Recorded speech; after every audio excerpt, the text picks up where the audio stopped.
My name's Kathy Ross. I'm from Lawrence County, Ohio, little town called Ironton. I am a person in long-term recovery. September 26th of 2009 is my clean date. So God willing, I'll be sober 14 years this year. Very cool. Well, thanks so much for coming out and joining us and sharing a bit about your story. Could you start off by sharing some about your childhood, what your life was like growing up? Yeah, grew up in a very rural environment, went to a small school, Sims Valley High School, grew up in a holler. My dad's name's Bear. We are your typical just rednecks. Had an amazing childhood. My parents did the best they absolutely could with raising me and my sister. I can't say that I had any traumatic events in my childhood. Really grew up poor, didn't know we were poor. Had the best of both worlds. Small town school, my sister and I are very close still to this day. She's 2 years younger than I. I was a nurse working in the field, and I started having some female issues. Endometriosis, they wanted to do a surgery. I was kind of iffy, really didn't want to take the time off work. Had a friend that wrote me a prescription of Lortab. I had never taken any substance up until that time.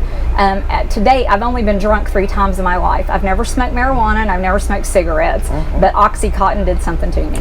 Wow. Had a friend wrote the prescription, and when I took one, I could work an 8-hour shift. If I took 2, I could work a 16-hour shift.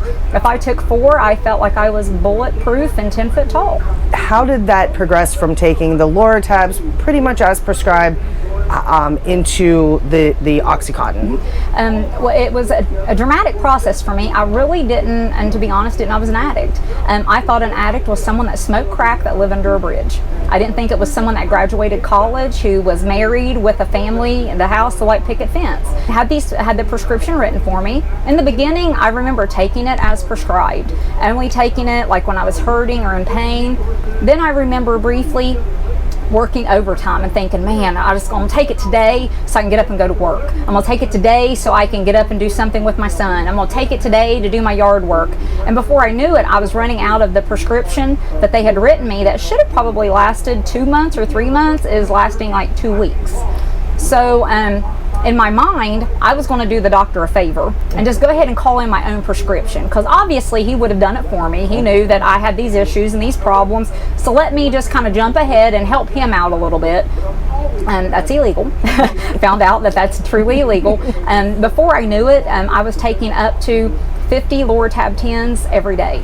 Wow. Didn't realize, I can't say I didn't realize it was an issue, because putting 50 of anything in your body is honestly an issue. But again, I really grew up in a time, even when I went to nursing school, we didn't have one class, what to do if I got addicted to the drugs that I'm handing out. By the time I realize it's a problem is the same day that the DEA shows up at my workplace. The doctor that I had been calling in the prescriptions for became savvy as to what was going on, obviously caused her a great amount of issue. The DEA come in, and I just knew who it was. As soon as I walked in the front door, I walked out the back door. And I thought, the gig's up, like something's wrong. I really didn't understand what I had done for some time. Fast forward, I was charged with a pattern of corrupt activity.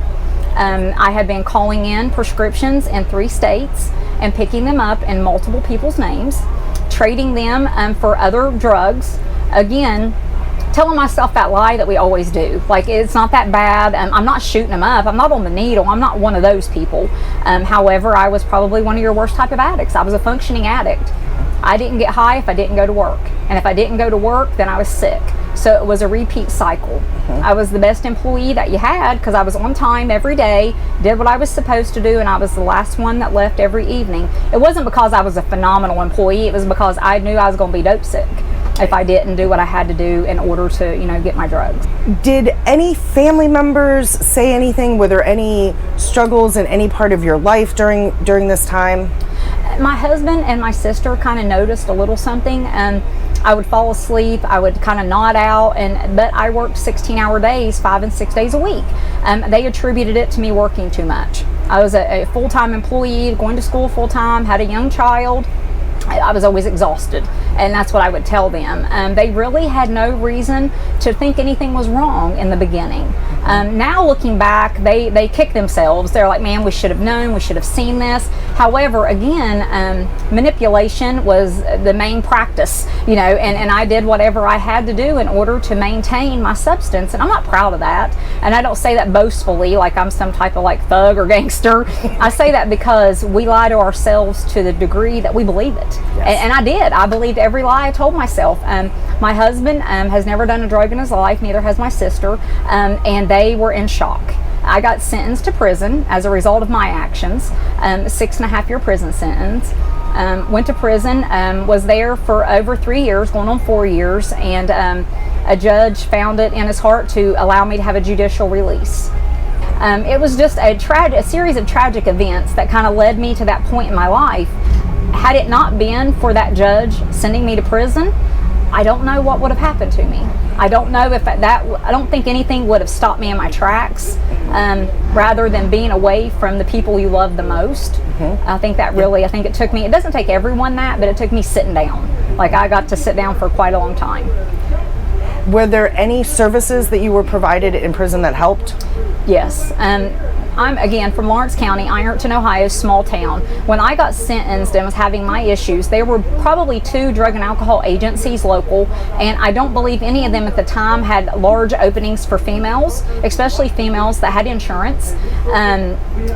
It was, I'm not going to say it was tragic, it's what it was at that time. I went to prison, and right away I knew that I had to do something different. I just remember waking up one day and I'm on the top bunk in a prison. There's 300 females around me. I had never been away from my son for that length of time, or my family. I call it, we were very culturally sensitive where I'm from. Again, like grew up in a very small town. I didn't realize that there were so many different cultures, people, things. I didn't realize there were so many ways to abuse a drug until I went to prison. There was a program called Tapestry, and it is a therapeutic community. Absolutely saved my life. It wasn't a program I had to do. Actually, I wasn't promised a judicial release or any time out. It was the first time I'd ever been in trouble, and they maximized my sentence because it was that serious. I mean, I took a doctor's DEA number and abused it. I put that doctor in jeopardy and anyone that worked with me. So after sitting back and looking at it, I'm like, wow, like I really put a lot of folks in jeopardy. I deserved every day that I got sentenced to. In this program, it was a peer-ran program, and it absolutely changed the way I look at myself. It changed my practices. It changed the way that I look at other people. It changed everything that I do in my life. Now I learned to have a stop thought process and kind of stop, think, still do that to this day. I met some ladies in that program that now work for me. I opened up a drug and alcohol agency. Some of the ladies that were in treatment with me in prison, they now work for me, and we kind of brought what we learned there home, because we didn't have it here.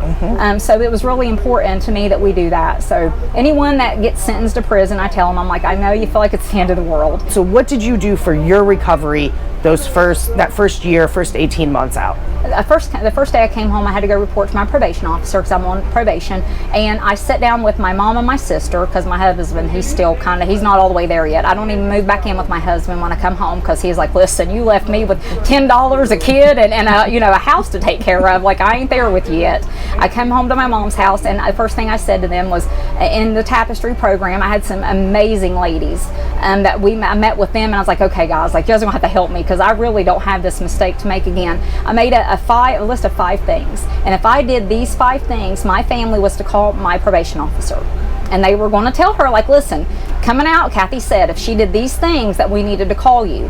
I thought my mom was going to die. She's like, what? Like, we worked so hard to get you home, and no, we're not. I was like, but if you love me, this is what you'll do. If I have to take phone calls behind closed doors, if you give me money and I don't have gas, if I'm working and I can't contribute to something, if I'm missing for hours and I have no explanation, there's a problem. You need to call my probation officer. That was a hard conversation to have, and my PO was like, are you sure about this, Kathy? I was like, I'm dead certain, Lynn, and she's really active in my recovery now. But yes, and then I got drawn to the people that stay sober. Old people places and things had to go. If you did not have room in your life to stay sober, you need to think of me as the DEA, because I ain't on it. You know, like if you're still messing, then you stay messing over there. I ain't mad at you, but don't come over here. And I decided I wanted to be a part of the solution. My nursing license weren't worth the paper they were printed on, because they revoked those, rightfully so. So I started kind of looking. I was like, okay, what can I do to contribute and kind of learn? Because I've still learned process for me at that time. I got a job working at a rehab. They trusted me to work the evenings and weekends. So then kind of worked my way up from there, attended meetings. Again, hanging out with the people, hanging out with people that went to meetings, hanging out with people that was in the program I was in, staying connected. We have still an alumni system that I still stay connected to the ladies that completed the program I had. And we still are very well connected to this day. And like I said, several of them work for me. And these are people that they do not care. They'll call me, what are you doing? Where have you been? And if it wasn't for them, I don't think I'd be sober today. They see me through the darkest days of my life, but they're still the ones that will stand beside me and be like, listen, we're not doing this. What's going on? And I think they've saved my life more than once. That's beautiful. So as you start rebuilding your life and thinking about, did you go back to school or what? I started going back to school at Ohio State, because again, Ohio University, I have this degree for nursing. Again, that's really not worth much. So I start building on some classes and start learning. So I become a substance abuse counselor. And as I'm working in the field, I took my husband, he's had a job for 20 years, and so had my sister. And I was like, listen, I got this great idea. So you guys both quit your jobs and let's open up a drug rehab. So 4 years ago, that's what we did. And took every penny we had and sunk it into something called Lawrence County Recovery. We've been able to work great with our local probation departments. It's very awkward for me sometimes to sit across from my probation officer, and we get to work together on some things. It's phenomenal to be called to go into the court systems and to ask my opinion, to ask, Kathy, how did you do this, or what is it really like to be in Marysville for 4 years? What are some of the struggles that you have coming out? What are some of the deficits that we find? And I'm proud to say right now in Lawrence County, I think we have about 25 providers that do something very similar to what we do. And I'm usually the first one to sit down with them, like, let me show you how we did it, and then that way if it gets you up and running quicker, you have the opportunity to save somebody's life. You can't save them if they're dead. Right. And it might take them once, twice, 10 times. Who am I to judge? But you know what? I should always have room at my table for somebody that needs it, because you never know when the tables can be turned. What would you say that we still need to do? What is out there that you're working on, that you're thinking about? We've made a lot of good progress, but what else do we need to still work on? That linkage with mental health. I find that methamphetamine is the worst. I used to think opiates was the worst drug ever until I met meth. Myself, I don't have the lived experience using it, thank God, because it became very abundant after my incarceration, and I come home.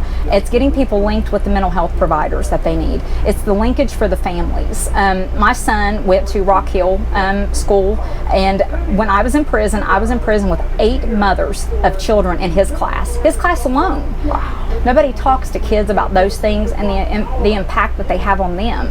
I think that that's a bridge that we need to talk about and something that we need to fix, because until we learn to holistically take care of that family unit, there's always going to be a broken wheel there. There's always going to be a little squeak that maybe doesn't go awry, but it's not exactly working the way that it should.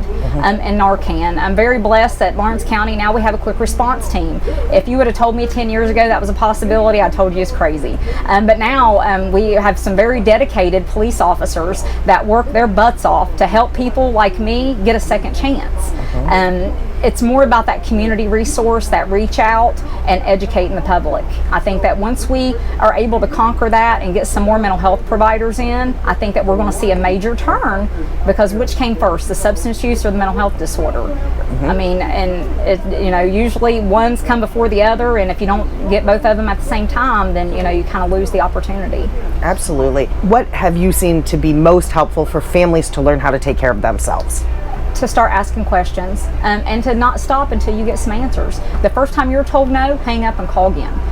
That's what you have to do. the more education they're provided, the more linkage they get, and the squeaky wheel gets the grease. And the more people that ask the question, then all of a sudden there's more people talking about it. And I have had the opportunity to place a husband, a wife, and a child all in treatment at the same time, because all of them have used. It was heart-wrenching, but healing at the same time, because they're still sober. I've had moms call me like, Kat, I'm in your women's house. Hey, my son needs a bed. Can you get him in? So you mentioned that you know, your son lived through this. Your family really lived through this. What have you been able to, or how have you been able to help him so he doesn't go down the same path? It has been scary for him, I have to say, because as a teenager, if he slept in on a Saturday morning, I'm like, hey, bub, did you do dope last night? Get up and pee in a cup. He's like, Mom, I'm 15. I was playing video games till 2 o'clock. Like, give me a break. And then now he'll be a licensed therapist, so he does some groups, and he meets with some clients one-on-one, our younger clients. They're able to talk to him, and then he can talk to them, you know. So yeah, all of my nieces and nephews work for me. My sister-in-law, my sister, my husband, they're all part of the family. The work family. My parents in the beginning, they were transporters. You know, it was just us, so we had to do what we had to do to make it happen. So they all they know what we do, and they get to sit down and talk to a lot of folks and their families. And my favorite day is when we're at an event and somebody says, who's staff and who's client? You tell me. I mean, you know, yes, that's my favorite opportunities. Absolutely. Well, what a beautiful story. Is there anything that we missed that you would like to share? No, I think it's phenomenal, and that these kind of programs are funded, just to kind of, again, because everybody has a different road to recovery. Everybody's got a different path they take, and what worked for me won't work for other people, but man, it's nice to know that there are different routes I can take, and there's different people that can take my same problems and turn them into promises and do something different with them. Absolutely. What are words of inspiration that have helped you in getting through tough times? Do not let pride and ego keep you where you're at. If you have fallen off and you're struggling, call somebody, because please believe, if there's one person that tells you they haven't struggled, they're lying. So please don't, and don't. And I always tell the person that comes back after a relapse, you're the strongest person I know, because you've been able to put one foot in front of the other and do what everyone says they're going to do. If you're struggling, call somebody. And if you don't have someone to call, there's a lot of resources out there. Send a private message, do something. You do not have to stay where you're at, and you will be amazed at how many people will respect you for being honest. Absolutely. Very cool. Well, thank you again so much for coming out. What a beautiful story this has been, and what amazing work that you are doing for your community, and being able to really show that recovery is possible. It is, and I tell people all the time, they tell me they can't get a job. I'm like, listen, I got 4 felonies, did a couple days in the penitentiary. If I can do it, you can. I don't have a rich uncle. Again, my dad's a bear. I grew up in a holler past 2 junkyards in a trailer park. Okay, you can't get much more country than that. If I can dig myself out, so can you.